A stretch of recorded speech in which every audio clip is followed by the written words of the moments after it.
Hello guys, welcome to a brand new video on daily tutorials. In today's video, I'm going to teach you some easy steps on how you can log in to the National Australian Bank. Now to do that, firstly make sure that your device is connected to the internet and then open up a web browser.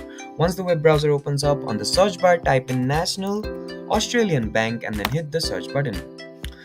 After you hit the search button, you will be redirected to another page. Now on this page, simply click on the first link. After you click on the first link, you will be redirected to the home page of the National Australian Bank. Now on this page, on the top right corner, simply click on this login button.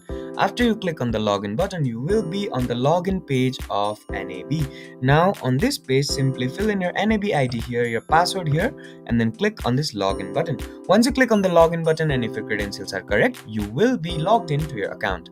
I hope this video helped you to log into your National Australian Bank account. Don't forget to like, share and comment on the video, and do subscribe to the channel for more such amazing tutorials. Thank you for watching.